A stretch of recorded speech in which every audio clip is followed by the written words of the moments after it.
एकाठी होई गले कि कांग्रेस बीजेडी राज्यसभा निर्वाचन बदलाइला कि राज्य राजनीति रे समीकरण बीजेडी रो कॉमन कैंडिडेट ट्रेजेडी को नहीं राज्य राजनीति रे बड़ हलचल।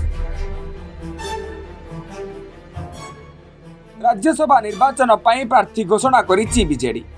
संतृप्त मिश्र और डाक्टर दतेश्वर होता ना घोषणा करिसेंती बीजेडी सुप्रीम नवीन पट्टनायक।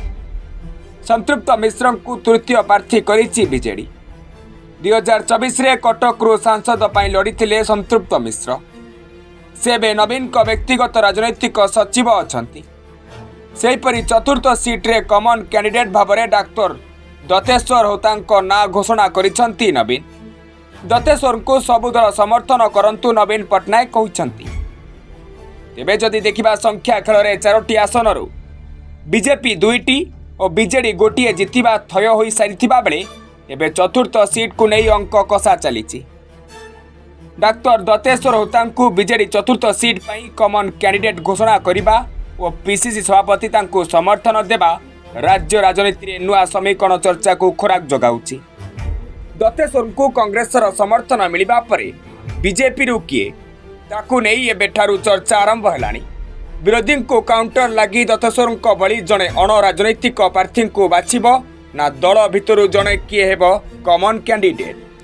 गोटे पटे चतुर्थ आसन पाई विशिष्ट व्यवसायी दिलीप राय ना अधिक चर्चा थिबा बेले जातीय स्तर किछि नेतांक ना को नहीं भी आलोचना चली। प्रार्थी को जितवा 30 भोट आवश्यक थिबा बेले बीजेडी रो गोटे सीट पर बढ़ुची आउ 18। तेणु कांग्रेस पाखरे रही जड़े सीपीआई विधायकों सह 15 भोट जहाँ मिसीगले होउची 33। तेणु दतेश्वर रास्ता एक प्रकार सफा। अन्यपटे बीजेपी पाखरे 82 विधायकों समर्थन थिबा बेले चतुर्थ सीट हातेइबाको आवश्यक 8 भोट। जदि बीजेडी को निलंबित विधायक अरविंद महापात्र और सनातन महाकुड़ समर्थन दियंती तथापि आहरी 6 विधायकों भोट आवश्यक। ताकू किभली बीजेपी जोगाड़ करिबो ताहा बड़ प्रश्न। जदि शासक दल तृतीय प्रार्थी घोषणा करे ताले याकू हातेइबाकू क्रॉस भोटिंग आशंका को एड़ाई दिया जाई न पारे।